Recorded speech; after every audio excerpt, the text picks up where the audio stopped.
after a performance like that. We had to do better. You look at the stats, they had 389 yards, we had 311.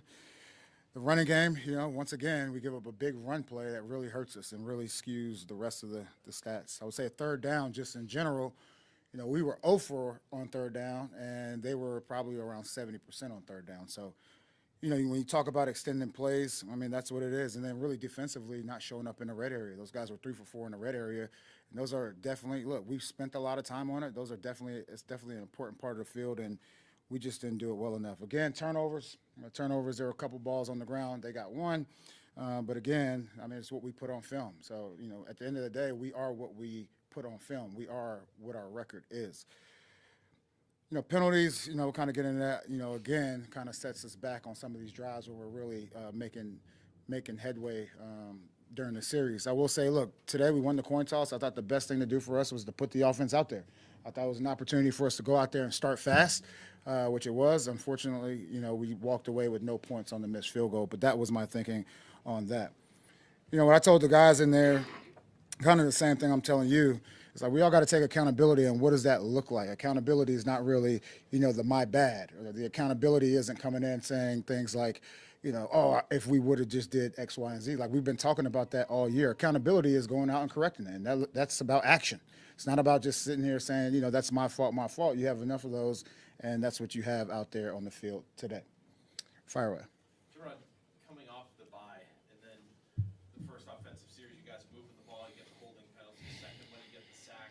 How frustrating is it to see the same mistakes over and over? It's very frustrating. It's very frustrating, and we're not a good enough football team to be able to go backwards and overcome, those long yardage situations as we've seen all season. Any thoughts on going for it on 4th and 6 on that first drive? Yeah, there were definitely thoughts on going for it on 4th down. We elected not to. So. What was the explanation if they gave one to you on a hit on Kyler? It looks like he became a runner. Yeah. The smaller guy ducks down. Jennings kind of gets tied up with him. Yeah, they just told me that even though he is a runner at that, they still have some of that protection as far as hits to the head. So they said Jennings hit him in the head, and they called it. Got to live with it. In the first half, it seemed like the offensive play calling was a little conservative. Was that part of the game plan, or is that a result of some struggles? No, not at all. I thought we were able to run the ball. I told these guys going into the game, like, we got to be able to run the ball for 4 quarters. But, at the same time, we got to get open. We got to catch the ball. We got to make the throws. We got to block the guys up front, and we got to run the ball. Like, those are fundamental things, and this is why I always go back to, like, the X's and O's are one thing, and we're all pretty competent as far as X's and O's are concerned. But going out there and executing a play, it takes a lot, and we just weren't able to do that on a consistent basis. What did you see on the short yardage 2 plays that couldn't get the half yard, and did you have a conversation with Alex around 4th down there?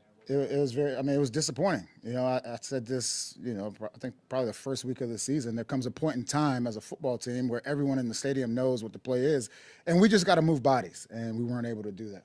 Do you think you're that kind of team, though, Jerod? Do you feel like you've shown that you can be that kind of team when everybody knows? Look, we have guys in there that are physically tough, mentally tough, and, my expectation for them is that we always can move bodies. Unfortunately, we didn't do that today. Would you consider running Drake in that situation? That it's a short yard situation, he can run? You said it, I didn't. You obviously talked about your running game, but then running for 163. What is it that you're seeing with the lack of run defense on your team? Yeah, it's just, the big run was the big run. I mean, we had people there to make the play. I don't know if you guys saw it that way. We had guys there to make the tackle. We just didn't come up with it. And this is why I continue to go back to this game is about fundamentals and tackling being the major one there.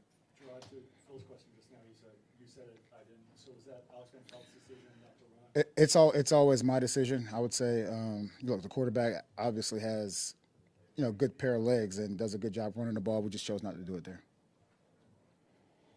Why do you think that the offensive line played the way it did early, Jerod? I got to watch the film. I would say, just from on the sideline and seeing the clips on the Jumbotron, we had a hard time, especially inside. The one sack on, I think it was on Lowe, the defensive end got a good jump on that and ran the hump. So I thought inside, just from, once again, not watching the film, I thought inside we definitely let some leakage come through. As your final question, you guys did defensively today. It looked like Christian had a good game, but otherwise, obviously, you were allowing a lot of points. Again, just not good enough.